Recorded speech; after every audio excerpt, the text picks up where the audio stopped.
Hello दोस्तों, जैसा कि हमने सेकंड लेसन के कुछ न्यूमेरिकल सोल्व कर लिए थे, आज हम लेकर आ रहे हैं उससे आगे की न्यूमेरिकल। और जो आपका क्वेश्चन नंबर 7 है वो दे रखा है, एक बार आप मेरे साथ रीड कीजिएगा। एक धातु की प्लेट, कौन सी प्लेट है? धातु की प्लेट। एक धातु की प्लेट जिसका क्षेत्रफल दे रखा है, कितना है? 10⁻⁻2 मीटर स्क्वायर। और इस प्लेट को आवेश दिया गया है, कितना आवेश दिया गया है? 10 माइक्रोकूलम। तो हमें क्या ज्ञात करना है? प्लेट के निकट बिंदुओं पर विद्युत क्षेत्र का मान ज्ञात करना है। क्योंकि हम जानते हैं, हमने गाउस के नियम से धातु की प्लेट मतलब चालक प्लेट, और चालक प्लेट का जो विद्युत क्षेत्र था हमने ज्ञात कर लिया था। और हमने क्या ज्ञात किया था, तो मैं एक बार लिख लेता हूं आंसर में। क्योंकि वी नो दैट, हम जानते हैं, हम क्या जानते हैं? चालक प्लेट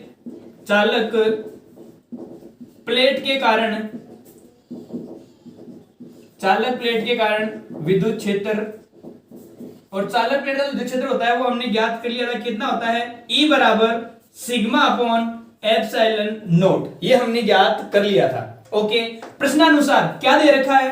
प्रश्नानुसार जो गिवन है वो गिवन वैल्यू है, एक बार लिख लेते हैं गिवन वैल्यू। क्या क्या दे रखा है? क्षेत्रफल दे रखा है, A बराबर कितना दे रखा है? 10⁻⁻2 मीटर स्क्वायर। ओके, और साथ में क्या दे रखा है? आवेश दे रखा है, Q बराबर कितना दे रखा है? 10 माइक्रोकूलम। माइक्रो को लिखते हैं अपन 10⁻⁻6 कूलम से। ओके, अब हमें देखना है, हमें E ज्ञात करना है। E ज्ञात करने के लिए मुझे किस किस का मान रखना है? सिग्मा का और एप्सिलॉन नोट का। सिग्मा क्या होता है? पृष्ठ आवेश घनत्व है, और हम जानते हैं चूंकि सिग्मा बराबर जो होता है वो होता है Q अपॉन A। ओके, कहानी में छोटा सा ट्विस्ट क्या है, सुनिए आप ध्यान से। हमें क्वेश्चन में दे क्या रखा है? धातु की प्लेट दे रखी है। कौन सी प्लेट दे रखी है? धातु की। धातु मतलब चालक प्लेट दे रखी है, और हम जानते हैं चालक को दिया गया आवेश कहां जाता है? उसकी संपूर्ण सतह पर एक समान रूप से फैल जाता है। और जो प्लेट होती है उसके दो क्षेत्रफल होते हैं, इस तरफ और इस तरफ। मतलब जो क्षेत्रफल, जो आवेश आपने दिया है वो दोनों क्षेत्र पे वितरित होता है। मतलब हम लोग यहाँ पर जो Q अपॉन A है उसको A ना लिख के क्षेत्रफल को दुगुना कर देंगे। क्यों कर देंगे? क्योंकि जो आवेश दिया गया है वो दोनों तरफ वितरित होगा। तो हम लोग यहाँ लिखेंगे Q अपॉन 2A। ओके, अब हम लोग यहाँ वैल्यू रखते हैं, तो हम लोग क्या रख सकते हैं? E बराबर, हम लोग सिग्मा का मान रखेंगे ये वाला, तो हो जाएगा Q upon 2A epsilon note. अब हम लोग वैल्यू रखते हैं इसकी, तो E बराबर Q का जो मान है वो ये पड़ा कितना? ये हाँ 10 इंटू 10⁻⁻6 अपॉन 2 इंटू यहाँ A क्षेत्रफल है, क्षेत्रफल की वैल्यू मेरे पास दे रखी है, कितनी है? 10⁻⁻2 इंटू एप्सिलॉन नोट, और एप्सिलॉन नोट का मान हम जानते हैं कितना होता है? 8.85 10⁻12। जब हम इसको सोल्व करेंगे तो किस बार करेंगे? ये इससे कट जाएगा कितनी बार? 5 बार। तो E बराबर, और जब इसको सोल्व करेंगे तो सोल्व करने के बाद जो वैल्यू आएगी वो हमारे, जब आप इस क्वेश्चंस को रफ में सोल्व करेंगे तो इसकी वैल्यू आपके पास इतनी प्राप्त होगी। एक बार आप रफ को भी लेकर इसको सोल्व कर लीजिए ताकि आपको आगे करने में आसानी हो। नेक्स्ट क्वेश्चन है क्वेश्चन नंबर 8, आपकी बुक में दे रखा है, एक बार आप मेरे साथ रीड कीजिएगा। 1 मीटर स्क्वायर क्षेत्रफल के दो धात्विक पृष्ठ हैं। दो धात्विक पृष्ठ दे रखे हैं, कितने मीटर स्क्वायर के? 1 मीटर स्क्वायर क्षेत्रफल के। ओके, एक दूसरे के समांतर रखे गए हैं। क्या रखे गए हैं? एक दूसरे के समांतर दूरी दे रखी है, रख देते हैं इनको। दोनों पर समान परिमाण के परंतु विपरीत आवेश हैं। दोनों के ऊपर जो आवेश दे रखा है वो विपरीत प्रकृति का है, परंतु परिमाण में कैसे हैं? एक समान है। ये दोनों के मध्य विद्युत क्षेत्र का मान इतना हो, मतलब विद्युत क्षेत्र दे रखा है दोनों के मध्य, तो हमें क्या करना है? जो आवेश दे रखा है उनके ऊपर उस आवेश का मान हमें ज्ञात करना है। एक बार हम लोग डायग्राम बना लेते हैं चित्रानुसार, ऐसे क्वेश्चन के अनुसार। तो हम एक बार बड़ा डायग्राम बनाते हैं। हमें क्या बनाने हैं? दो धात्विक पृष्ठ बनाने हैं। तो एक बार धात्विक पृष्ठ बनाते हैं हमें दो, और वो क्या रखे गए हैं? एक दूसरे के समांतर। तो मैं बनाता हूं, मैं मानता हूं एक धात्विक पृष्ठ ये है और दूसरा धात्विक पृष्ठ ये है। ओके, इन दोनों का क्षेत्रफल सेम है, कितना है? 1 मीटर स्क्वायर। ये लीजिए 1 मीटर स्क्वायर, ये भी 1 metre square.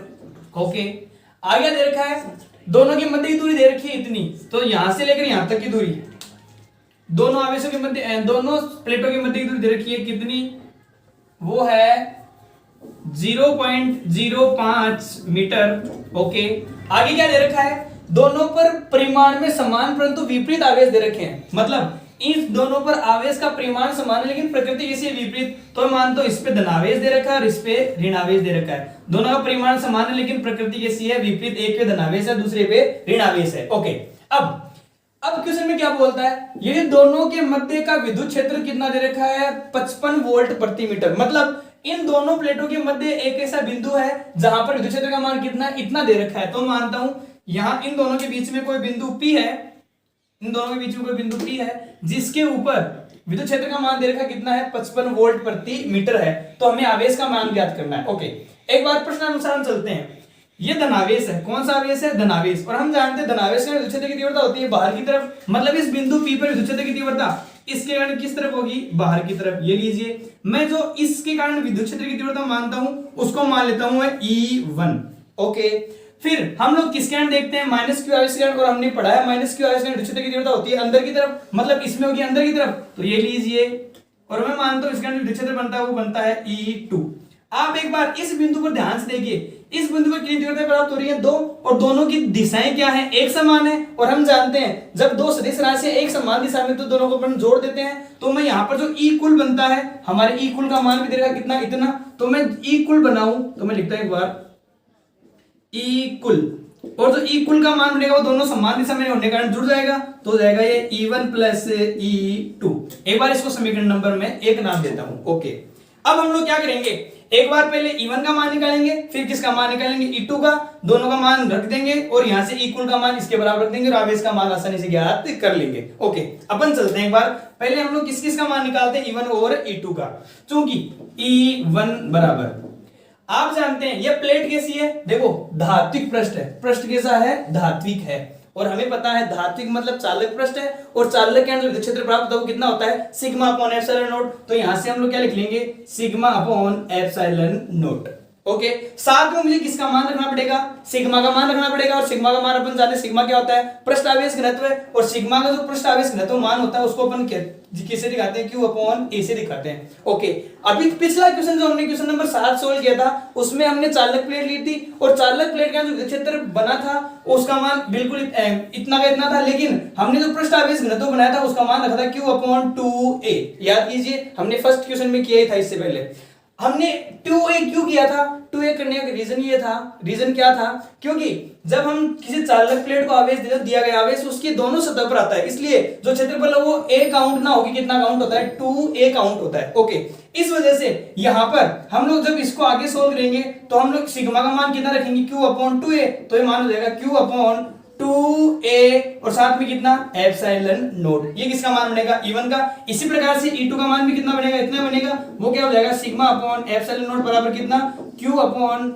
2A epsilon not. क्योंकि दोनों का क्षेत्रफल भी एक समान है और दोनों पर आवेश जो परिमाण में समान है, इतना का इतना मान बन जाएगा। ओके, अब क्या करेंगे, इस समीकरण 1 में दोनों के मान अपन पुट कर देंगे क्योंकि हमारे पास मान दे रखा है। तो E कुल बराबर कितना हो जाएगा, E कुल बराबर हो जाएगा, E1 का मान ये रहा, E2 का मान ये रहा, रख दीजिए, Q upon 2A epsilon not plus Q upon 2A epsilon not. आप एक बार देखिए, यहाँ 1/2 है, यहाँ 1/2 है, 1/2 कितना हो जाएगा, 1 हो जाएगा। तो हम लोग यहाँ से लिख सकते हैं E कुल बराबर ये 1/2 मतलब 1, तो हो जाएगा Q upon A epsilon not. Okay, अब मुझे किसका मान निकालना है, यहाँ से आवेश का मान ज्ञात करना है, क्योंकि E कुल का मान दे रखा है कितना है, ये रहा 55, और हम जानते हैं A का मान भी दे रखा है कितना, 1 मीटर स्क्वायर, एप्सिलॉन का मान अपन जानते हैं, तो यहाँ से Q का मान बड़ी आसानी से आ जाएगा। तो लिखते हैं अपन या Q बराबर क्या हो जाएगा, इससे वजन गुणा में ये हो जाएगा E कुल इनटू A एप्सिलॉन नॉट। सारी वैल्यूज यहाँ पुट कर दीजिएगा। तो Q बराबर E का मान कितना दे रखा है प्रश्नानुसार, इसके मध्य कितना है, 55 है, तो अपन रखते हैं मान, ये लीजिए 55 इंटू A का मान कितना है, यह क्षेत्रफल कितना, 1 मीटर स्क्वायर, तो लीजिए 1 मीटर स्क्वायर इंटू एप्सिलॉन का मान कितना होता है 8.85 इंटू 10 की पावर -12 है। और Q बराबर, जब अपन इसको सोल्व करेंगे तो सोल्व करने के बाद ये वैल्यू प्राप्त होगी। जब इसको आप रफ में सोल्व करेंगे तो हमारे पास जो आवेश का मान है वो इतना प्राप्त होगा। एक बार आप अपने रफ में इसको सोल्व कीजिए ताकि आप आगे आसानी से सोल्व कर सके। अगला question, next question, question number 9, मेरे साथ रीड कीजिए आप एक बार। एक 9 गुणा 10 की घात -5 ग्राम द्रव्यमान का कण है, कितना द्रव्यमान का दे रखा है, 9 गुणा 10 की घात 5 ग्राम द्रव्यमान का। ओके, एक समरूप आवेशित लंबी क्षैतिज परत जिस पर पृष्ठ आवेश घनत्व इतना मान दे रखा है, ओके, के ऊपर कुछ दूरी पर रखा जाता है। एक बार मैं थोड़ा डायग्राम बना लेता हूं। ओके, डायग्राम कैसे बनाते हैं? सबसे पहले एक लंबी क्षैतिज पृष्ठ लेते हैं। ये लीजिए, मैंने एक लंबी क्षैतिज पृष्ठ ले ली। ओके,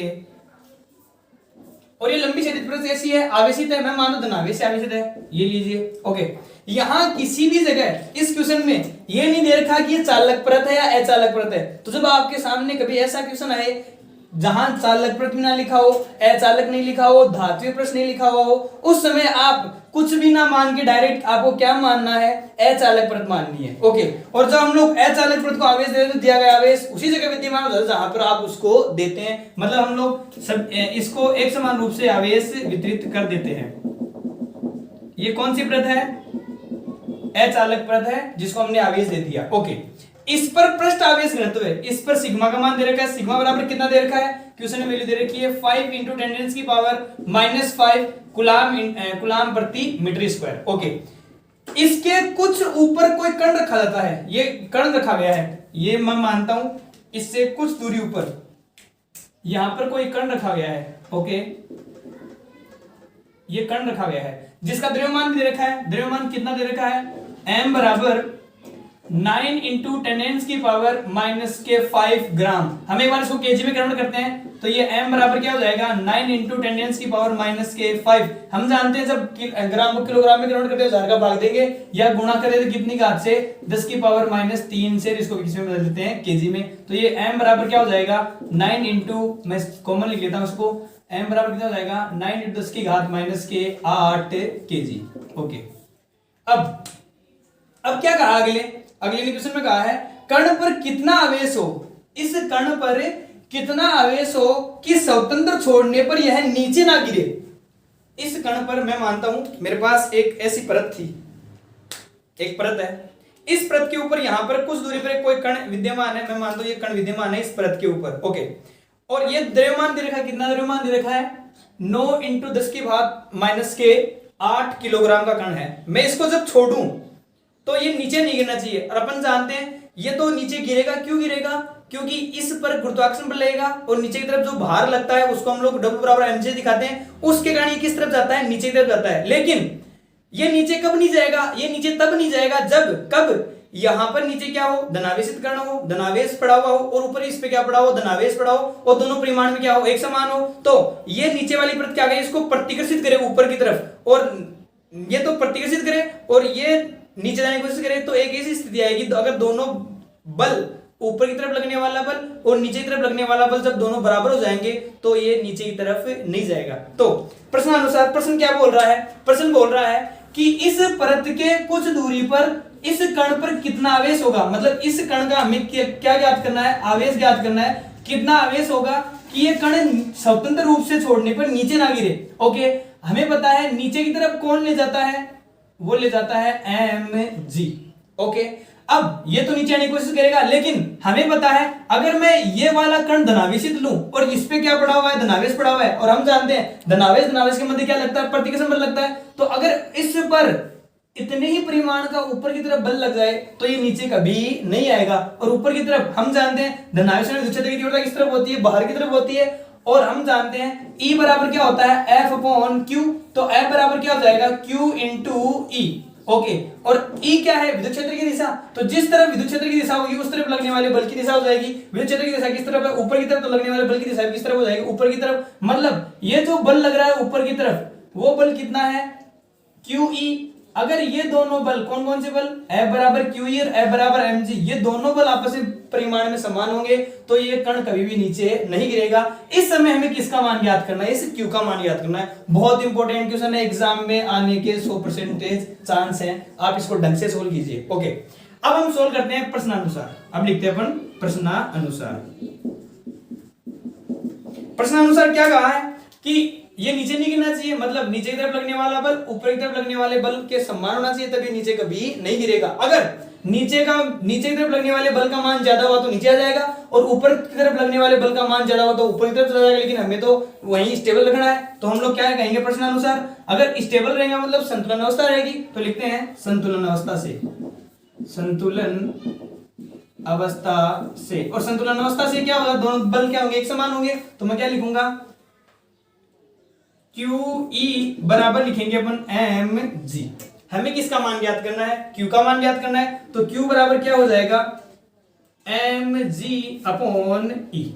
ओके, अब हम किस किस का मान रखें? हम यहाँ एम का मान रखेंगे, जी का मान रखेंगे और ई का मान रखेंगे, तो हमारे पास जो आवेश बनेगा उसका मान आसानी से ज्ञात हो जाएगा। ओके, हम लोग जो प्रश्न में वैल्यू दे रखी है, एम का मान हमें पता है तो रख दीजिए।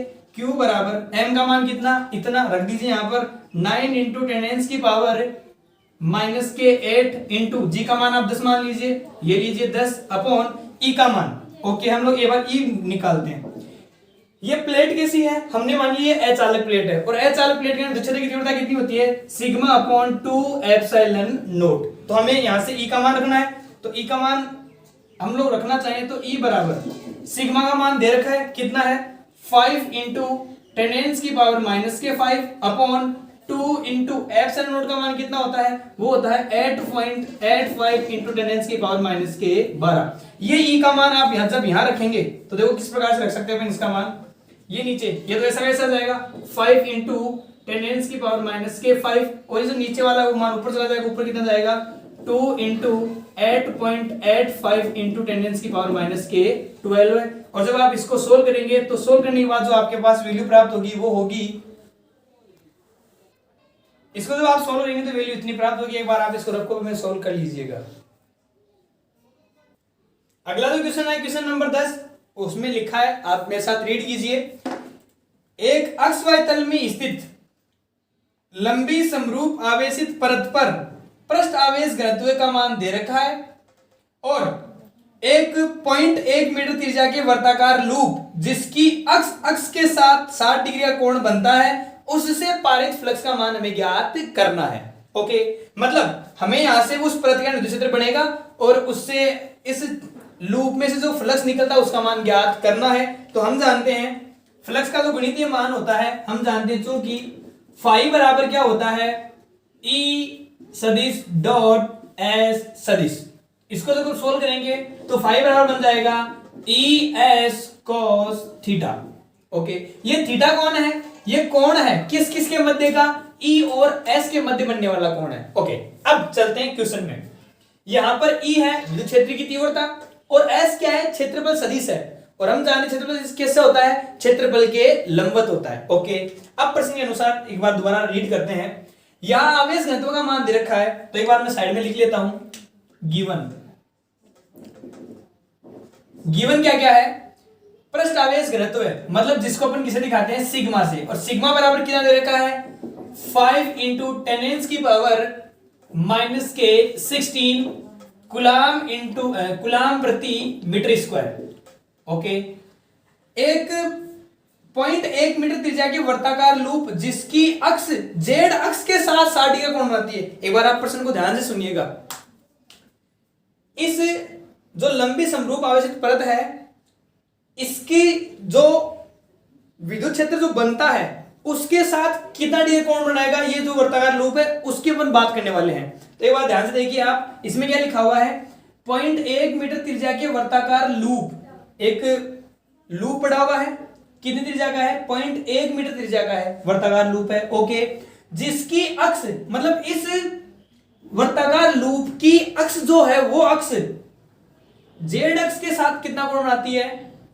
60 डिग्री का कोण बनाती है। अब एक बार देखिए, ये तल कौन सा है? XY तल, और ज्ञात कहां करना है हमें? जेड अक्ष तल में। और हम जानते हैं तीनों अक्षिस परस्पर क्या होती है? लंबवत होती है। ओके, मतलब इसका जो तल है, इस क्षेत्रफल का जो तल है वो XY तल की कैसा आएगा? लंबवत आएगा। और वो किस में आएगा? जेड अक्ष में आएगा। और हमारा लूप भी किसके साथ कोण बना रहा है? जेड अक्ष के साथ कोण बना रहा है। और जो लूप का क्षेत्रफल सदिश आएगा वो क्षेत्रफल सदिश और ई वो दोनों कहां होंगे? एक समान दिशा में होंगे। और उन दोनों के मध्य कोण कितना बन रहा है? 60 डिग्री बन रहा है। मतलब अपन बिना कुछ सॉल्यूशन के डायरेक्ट क्या लिख सकते हैं? या तो थीटा का मान होगा वो कितना होगा? 60 डिग्री ही होगा। ओके, अब हम लोग क्वेश्चन पे चलते हैं और सोल्व करते हैं। फाई बराबर हमें किसका मान रखना है? ई का मान रखना है। और ई क्या यहां पर कोई चालक परत या चालक सतह या कोई धात्विक पृष्ठ दे रखा है नहीं, तो अब जब ऐसी कोई बात ना दे रखी हो तो उस समय अपन उस पृष्ठ को कैसे मानते हैं, अचालक मानते हैं। तो हमें यहाँ जो विद्युत क्षेत्र का मान रखना है वो कैसे रखना है, अचालक पृष्ठ वाला रखना है। और कितना होता है, सिग्मा अपॉन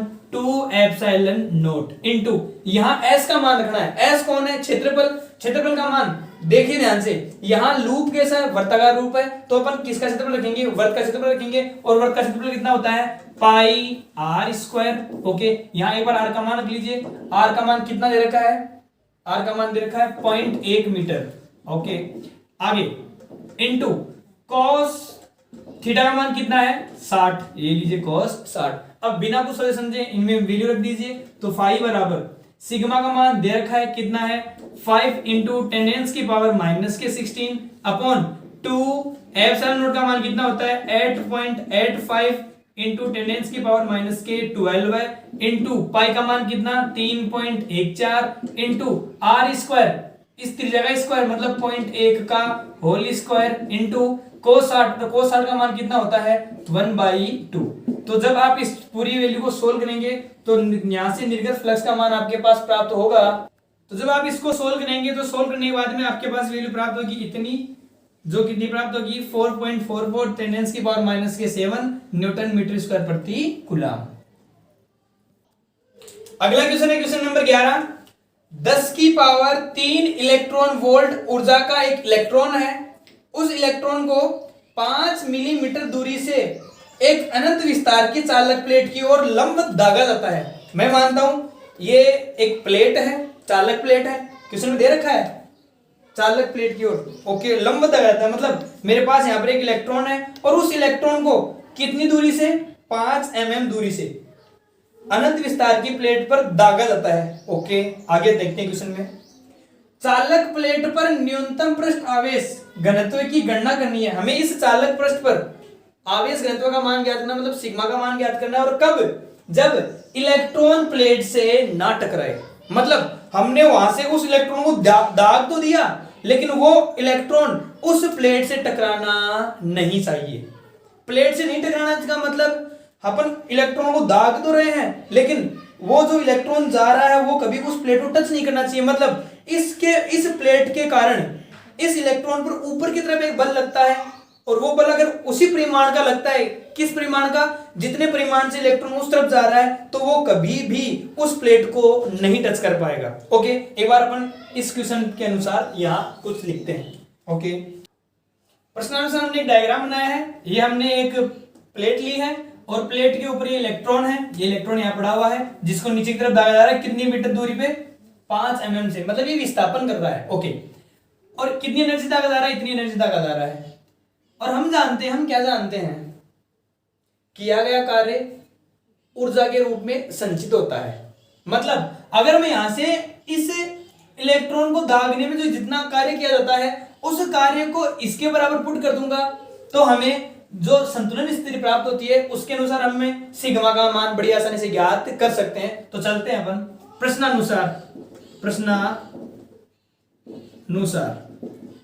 प्रश्नानुसार क्या होगा, ये जो E है उसका मान किसके बराबर होगा, यहाँ किए गए कार्य के बराबर होगा।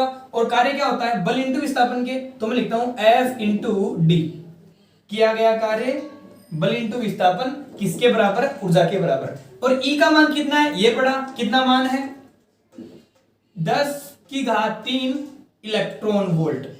और अपन इलेक्ट्रॉन वोल्ट को जूल में कन्वर्ट करेंगे तो 10⁻³ E लिख देंगे। ओके, बराबर यहां पर बल, इस प्लेट के कारण उस पर बल जो लगता है वो बल लगेगा इतना, इसके कारण इस पर इलेक्ट्रॉन पर लगने वाला बल मैं लिखता हूं F बराबर कितना लगता है Q इंटू E लगता है। ओके, यहां पर Q कौन है, इस कण का आवेश, और कण कौन है, इलेक्ट्रॉन। तो इलेक्ट्रॉन का जो आवेश है वो Q किसके बराबर होगा, E के बराबर। और इंटू यहां पर अपन किसकी वैल्यू रखेंगे, E की वैल्यू रखेंगे।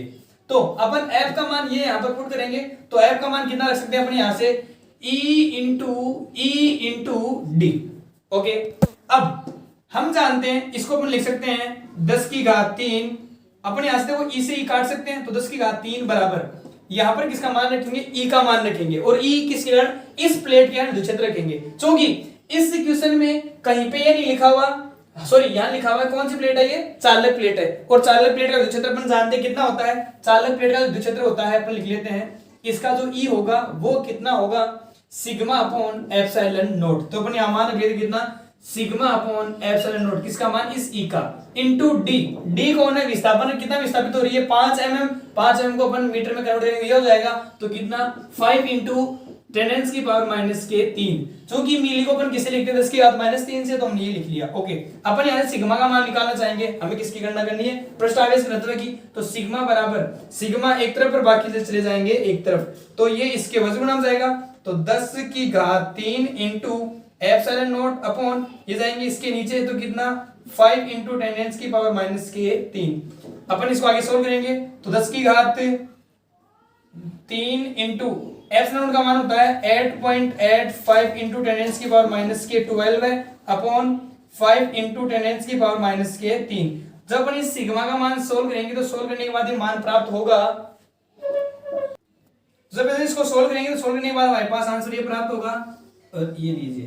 तो इस प्रकार से अपन इन क्वेश्चनों को सोल्व कर सकते हैं। तो प्यारे बच्चों सुनिए ध्यान से, हमने सेकंड जो लेसन है उसकी थ्योरी कंप्लीट कर ली है, उसके न्यूमेरिकल कंप्लीट कर लिए हैं। आप बड़ी आसानी से इन सब न्यूमेरिकल को सोल्व कर सकते हैं। इनके साथ साथ आप अपनी बुक में जो एक्सरसाइज क्वेश्चन दे रखे हैं, एग्जांपल्स दे रखे हैं, उनको भी सोल्व कर लीजिए, ताकि बोर्ड एग्जाम में आपको किसी प्रकार की कोई दिक्कत ना हो। और अगले लेक्चर में हम लोग इस 12th फिजिक्स का इससे रिलेटेड जो अगला टॉपिक है वो लेसन स्टार्ट करने जा रहे हैं, और लेसन नंबर 3 पढ़ेंगे, क्योंकि अपन कंटिन्यूस पढ़ने वाले हैं। तो आपके जो जानकार स्टूडेंट्स हैं, जिन्होंने अभी तक हमारे चैनल से जो कनेक्ट नहीं हो पाए हैं, आप उन तक बात पहुंचाइए, क्योंकि कल से अपन नया लेक्चर स्टार्ट करने वाले हैं, ताकि उनको समझने में आसानी हो सके, और आप भी कंटिन्यू पढ़ाई करते रहिए, ताकि आपको इस लॉकडाउन में किसी प्रकार कोई समस्या का सामना ना करना पड़े। तब तक के लिए बच्चों थैंक यू, गुड लक।